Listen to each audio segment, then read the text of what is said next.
Pakistan stock data channel में खुश आमदीद। उम्मीद है आप खैरियत से होंगे। तो देखते हैं मार्केट का कैपमैन एनालिसिस। आज जी दाऊद हरकुलिस और एंग्रो कॉरपोरेशन की रीस्ट्रक्चरिंग का एक नोटिस आया है और उसको डीकोड करने की कोशिश करते हैं कि उसका क्या मतलब है या क्या इम्पैक्ट है। जो हमें समझ आया वो हम आपके सामने पेश करेंगे। हमारा कोई ये दावा नहीं है कि 100% एक्यूरेट होगा, सिर्फ ये लर्निंग पर्पस के लिए है। तो जो हमें समझ आया वो हम आपको बताएंगे। उसके लिए हमें ये नोटिस एक दफ़ा पूरा पहले पढ़ना पड़ेगा ताकि हम समझ सकें। और नोटिस की लैंग्वेज तकरीबन सेम ही है, जो नोटिस दाऊद हरकुलिस के पास आया वो भी और जो एंग्रो के पास आया वो भी। तो हम एक ही नोटिस एंग्रो वाला उठा के देख लेते हैं, उसको पढ़ते हैं। On April 19, Engro Corporation received a letter from its largest shareholders DAWH, Dawood Hercules Corporation, in which a restructuring option was proposed to Engro Corp for evaluation. This option was recommended with the goal of building financial synergies that are value additives to the enterprise while enhancing return to the shareholders. अच्छा, हम पूरा पढ़ेंगे। हमारा मकसद कोई आपकी plate में फल फ्रूट पेश करना नहीं है, ये हम लर्निंग के लिए कर रहे हैं, इसलिए पूरा पढ़ेंगे और समझने की कोशिश करेंगे। और ये कि आप भी ताकि ऐसे नोटिस को समझ सकें। अगर किसी को नहीं ये वीडियो देखनी तो उसकी मर्जी है। अच्छा जी, अब है जी ये जो रिस्ट्रक्चरिंग उन्होंने प्रपोज की, एंग्रो कह रहे हैं कि दाऊद हरकुलिस ने उनको रिस्ट्रक्चरिंग की एक ऑप्शन दी है। This shall be achieved through a scheme of arrangement to be sanctioned by high court, यानी कि कोर्ट से अप्रूवल होनी पड़ेगी। और ये स्कीम है क्या कि डीएच कॉर्प यानी कि डीएडब्ल्यूएच जो है will be demerged into two legal entities where by all assets and liabilities of DH corp, यानी कि उनके कुछ इन्वेस्टमेंट्स एंग्रो में हैं, कुछ एंग्रो के अलावा हैं, तो will be carved out to a new company which will ultimately be held by current shareholders of DH Corp, and following such carve out, DH Corp will only be holding investment in Engro Corp. अच्छा जी, यहाँ पे हम रोकते हैं क्योंकि पहले जो हमने इंफॉर्मेशन पढ़ी थी वो थोड़ी सी डिफरेंट थी। हमने ये काटा नहीं है, सिर्फ ये भी आपकी लर्निंग के लिए है कि असल में हमने पहले DAWH का नोटिस पढ़ा था और हमें लगा कि एंग्रोस का नोटिस सेम है, लेकिन कुछ इंफॉर्मेशन में क्लैरिटी DAWH वाले नोटिस में ज़्यादा थी। हम अब वहाँ पे वापस जाते हैं। यहाँ से सीखना ये है कि जिस कंपनी से नोटिस ओरिजिनेट हुआ होता है, आपको बेहतर यह है कि उसका नोटिस पढ़ना चाहिए या दोनों का पढ़ लें, ताकि कहीं पे कोई इन्फॉर्मेशन ये ना हो कि एक नोटिस में थोड़ी बेहतर इन्फॉर्मेशन हो, क्लैरिटी के साथ हो। तो अब हम दोबारा से पढ़ते हैं, शुरू करते हैं DAWH का नोटिस। दाऊद हरकुलिस कॉरपोरेशन, जिसका कोड है DAWH, लेकिन इन्होंने उसको DH कॉर्प लिखा है, as the largest shareholder of Engro Corporation has evaluated and recommended a restructuring option to Engro Corporation. This restructuring aims to build financial synergies which are value additive to the enterprise while enhancing return to shareholder of both companies.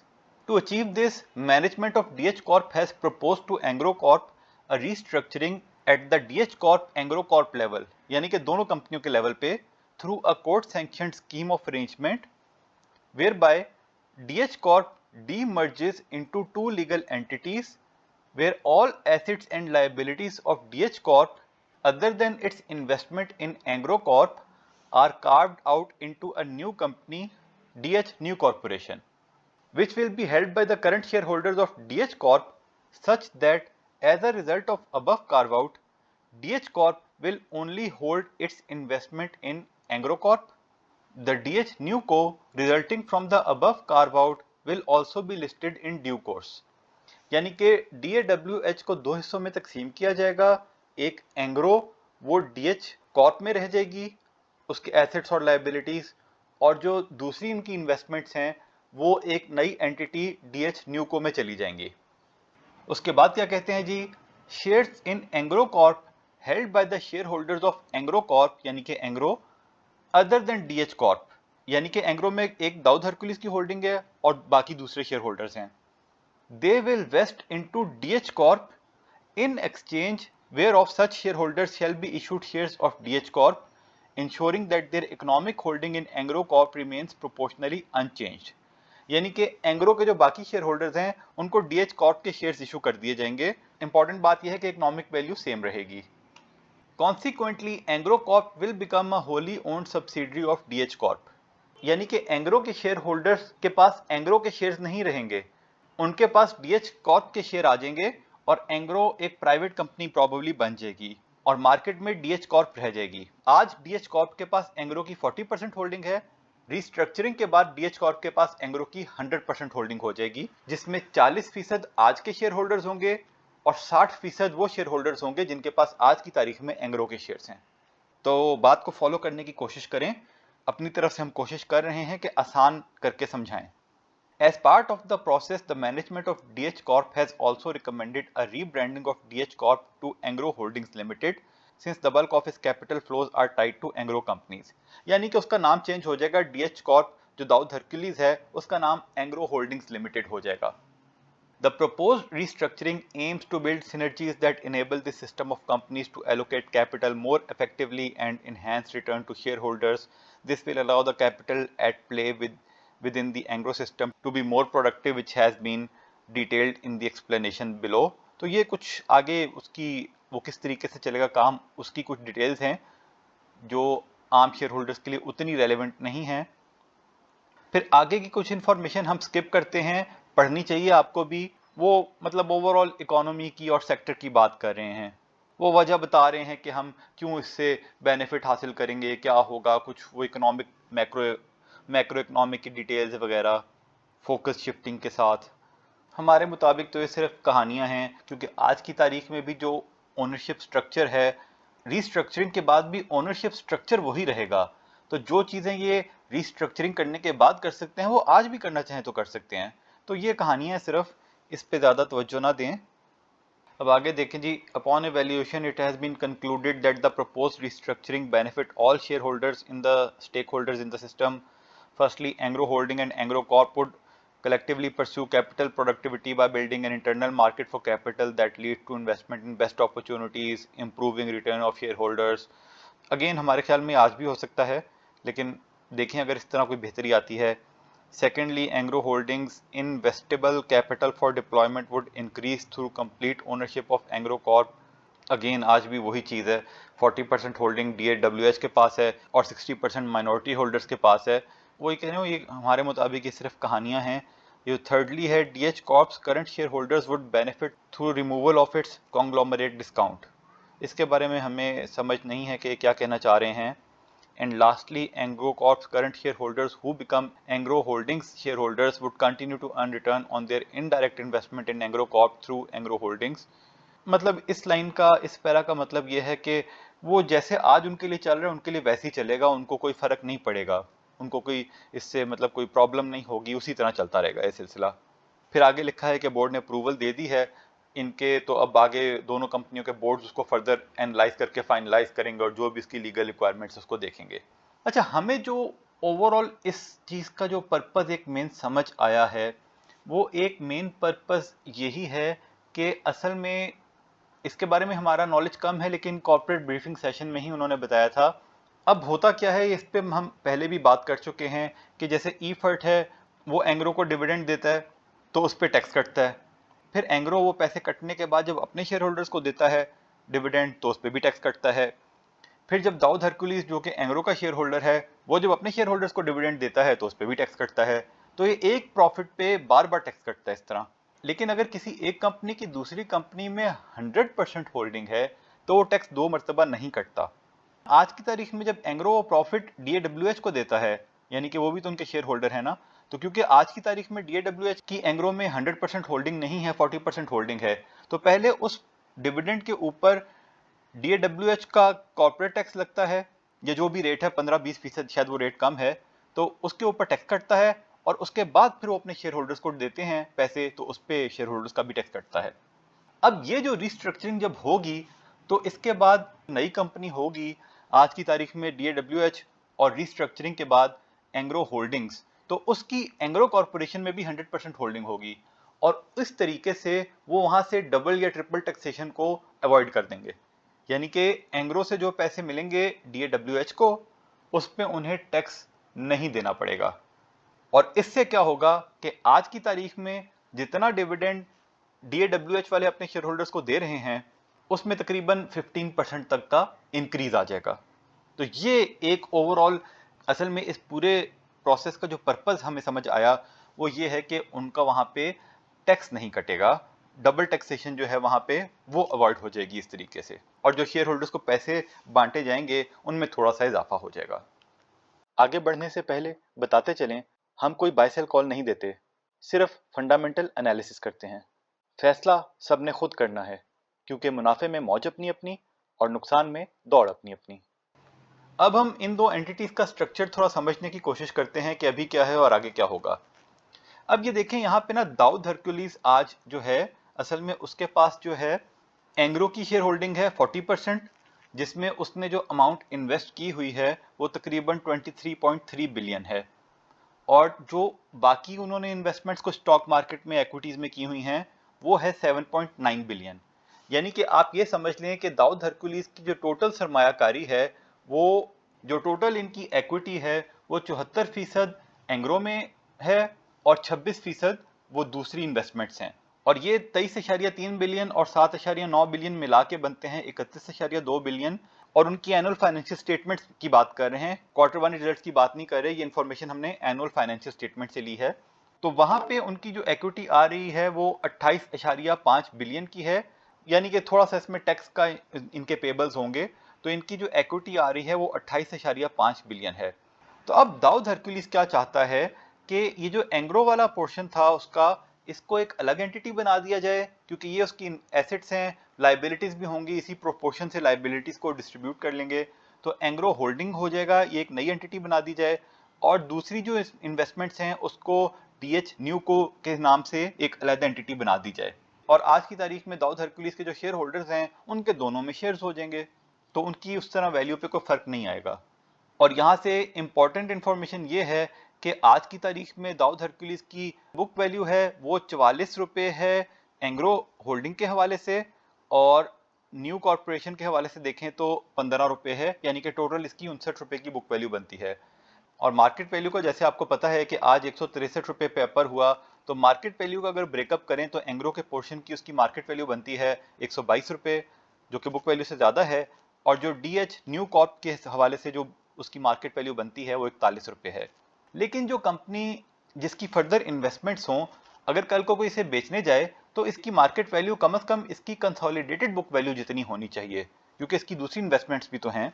तो वो check करें तो इसकी जो consolidated book value इस वक्त आ रही है वो 137 रुपए है, और वो एंग्रो के हिसाब से कंसोलिडेटेड बुक वैल्यू 102 रुपए बनती है, और डीएच न्यू कॉर्पोरेशन के हवाले से 35 रुपए बनती है, और मार्केट वैल्यू इसकी कंसोलिडेटेड बुक वैल्यू से थोड़ी ज्यादा है। कहने का मकसद ये है, आज इसको अभी के अभी स्प्लिट कर दिया जाए तो आज की प्राइस में ये इसकी बुक वैल्यू और मार्केट वैल्यू बननी चाहिए इन दो एंटिटीज की। अब हम देखते हैं कि एंग्रो कॉर्पोरेशन के साथ क्या होगा। तो एंग्रो कॉर्पोरेशन एंग्रो होल्डिंग में चली जाएगी, और एंग्रो कॉर्पोरेशन डीलिस्ट हो जाएगी, प्राइवेट कंपनी बन जाएगी, और एंग्रो होल्डिंग के अंदर 40% होल्डिंग होगी डीएडब्ल्यूएच के शेयर होल्डर्स की, और 60% होल्डिंग होगी एंग्रो के शेयर होल्डर्स की। क्योंकि अगर आप ये एंग्रो वाला नोटिस हम देख लेते हैं, जैसे यहाँ पे लिखा था, in exchange whereof such shareholders will be issued shares of DH Corp new entity in the same proportion in which they hold shares of Angro Corporation, which means that such shareholders will have the same proportionate economic shareholding in Angro Corp indirectly through DH Corp। इसका मतलब ये है, ये same share holding, proportionate share holding और same economic value तब ही हो सकती है कि अगर एंग्रो के शेयर होल्डर्स के पास आज जितने शेयर्स एंग्रो के हैं उतने ही शेयर्स उनके पास कल को एंग्रो होल्डिंग के होंगे, और एंग्रो होल्डिंग की मार्केट वैल्यू उतनी ही होगी जितनी आज एंग्रो कॉर्पोरेशन की है। वो वैसे ऊपर नीचे हो वो एक अलग बात है, स्टॉक मार्केट में तो होता रहता है, लेकिन नोटिस की इस बात से हमें यही समझ आता है कि एंग्रो कॉर्पोरेशन के शेयर होल्डर्स के ऊपर there is no change at all. ठीक है, वो जैसे आज बस उनकी कंपनी बदल जाएगी, उतने ही शेयर्स रहेंगे और उसकी उतनी ही वैल्यू होगी, उसकी उतनी ही इनकम होगी, और उतना ही वो डिविडेंड फ्यूचर में देंगे। तो अब जी हम ये समझने की कोशिश करते हैं या ये जानने की कोशिश करते हैं कि आज दाऊद हरक्यूलिस को अपर कैप क्यों लगा, जबकि एंग्रो में बहुत ज़्यादा तेज़ी को खास नहीं हुई। अब एंग्रो में तो तेज़ी ना होने की वजह हमने आपको बता दी कि उनके लिए तो ये 1-to-1 ट्रांजैक्शन होगी, तो उनको कोई फायदा या नुकसान नहीं होगा। अब देखना यह है कि क्या दाऊद हरकुलिस को होगा कि नहीं फायदा या नुकसान। नुकसान तो नहीं होगा, फायदा होगा या नहीं। अब पहले ये देख लेते हैं कि एंग्रो की आज की इक्विटी वैल्यू क्या है, बुक वैल्यू क्या है। तो वो है 133 रुपए। ये इक्विटी वैल्यू है उनकी 71 बिलियन और 536 मिलियन शेयर्स हैं, तो बुक वैल्यू 133 बनी। लेकिन एंग्रो अपनी बुक वैल्यू से बहुत ऊपर है। उसकी वजह है कि डिविडेंड ज्यादा देते हैं और फिर ईपीक्यूएल को बेचने वाली कहानी भी चल रही है। लेकिन फिर भी एक कंपनी जिसकी बहुत सारी और भी कंपनीज हों, सब्सिडरीज हों, उसकी बुक वैल्यू असल में निकालनी चाहिए कंसोलिडेटेड की। तो उसकी कंसोलिडेटेड इक्विटी 145 बिलियन है और शेयर्स हैं उसके 536 मिलियन, तो ये बनती है बुक वैल्यू 271 की।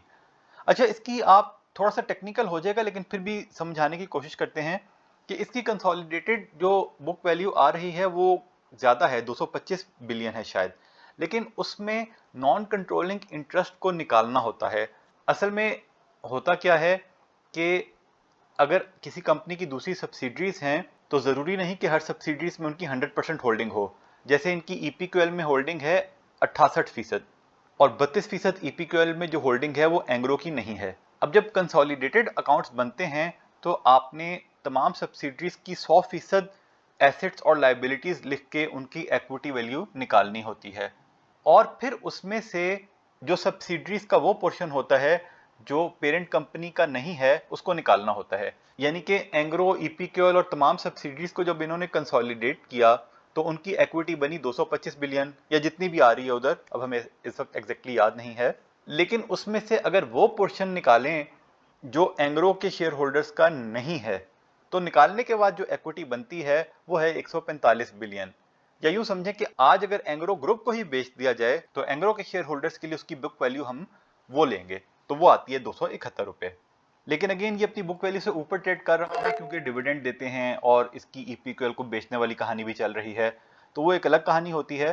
तो सिर्फ इसलिए इसको ओवर वैल्यूड नहीं कहेंगे कि अपनी बुक वैल्यू से ऊपर है। अच्छा जी, दाऊद हरकुलिस की वैल्यू हमने पहले ही निकाल ली है, कंसोलिडेटेड कितनी बनती है। अब जो एंग्रो के शेयर्स हैं 536 मिलियन, उसका 60% बनता है 322 मिलियन और 40% बनता है 214 मिलियन। यानी कि एंग्रो के 214 मिलियन शेयर्स हैं दाऊद हरकुलिस के पास और 322 मिलियन शेयर्स हैं दूसरे माइनॉरिटी शेयर होल्डर्स के पास। यानी दाऊद हरकुलिस के लिए वो माइनॉरिटी शेयर होल्डर्स हैं। अब उन माइनॉरिटी शेयर होल्डर्स को जो हमने पीछे पढ़ा नोटिस के मुताबिक 1 to 1 उनकी इकोनॉमिक वैल्यू में चेंज नहीं आएगा। तो उनके पास अगर एक शेयर है एंग्रो का तो उनको एंग्रो होल्डिंग का भी एक शेयर मिलेगा और वो जो नई एंटिटी है वो 1 to 1 रिलेशनशिप तभी कायम रह सकता है कि अगर उसके कुल शेयर्स भी 536 हों, 536 मिलियन। तो यानी कि एंग्रो होल्डिंग के शेयर्स होंगे 536 मिलियन, जिसमें से 322 मिलियन शेयर्स होंगे एंग्रो के आज के माइनॉरिटी शेयर होल्डर्स के पास, जिसमें बैंक्स भी शामिल हैं, इंस्टीट्यूशंस भी हैं और आम आवाम भी है। और 536 में से 322 निकालें तो बनते हैं 214 मिलियन शेयर्स। तो 214 मिलियन शेयर्स होंगे दाऊद हरकुलिस के शेयर होल्डर्स के पास। आज भी ऐसे ही है वैसे कि एंग्रो के 214 मिलियन शेयर्स हैं दाऊद हरकुलिस की ओनरशिप में, लेकिन दाऊद हरकुलिस के शेयर होल्डर्स को भी 214 मिलियन शेयर्स ही मिलेंगे। इसका मतलब यह है कि दाऊद हरकुलिस के जो आज के शेयर्स हैं वो है 481 मिलियन और वो 481 मिलियन कन्वर्ट हो जाएंगे 214 million shares of Engro holding में और ये स्वैप रेशियो बनती है 1:2.45। यानी कि दाऊद हरकुलिस का एक शेयर बनेगा एंग्रो होल्डिंग का 0.45 शेयर। अब ये हम अपनी अंडरस्टैंडिंग वर्किंग की बेसिस पे आपको बता रहे हैं, 100% गारंटी नहीं दे सकते कि सही है, लेकिन हमें यही समझ आ रहा है। बाकी आप अपनी अकल इस्तेमाल करें। और अगर ये स्वैप रेशियो सही है तो इसी स्वैप रेशियो के मुताबिक एंग्रो की आज की मार्केट वैल्यू अगर 370 लें, क्योंकि जब हम वीडियो बना रहे हैं अभी मार्केट क्लोज नहीं हुई थी, तो 370 के हिसाब से उसकी 45% वैल्यू बनेगी 166 रुपए और अगर उसकी बुक वैल्यू 271 का 45% लें तो वो बनेगी 122 रुपए। यानी दाऊद हरकुलिस की एंग्रो के मुकाबले की जो आज की मार्केट वैल्यू है वो है 166 रुपए और बुक वैल्यू है 122 रुपए। अब हम बुक वैल्यू को अभी छोड़ देते हैं क्योंकि आपको बताया कि ये डिविडेंड देने की वजह से अपनी मार्केट वैल्यू पे चलती है, तो इसलिए उनकी मार्केट वैल्यू 166 ही समझ लें।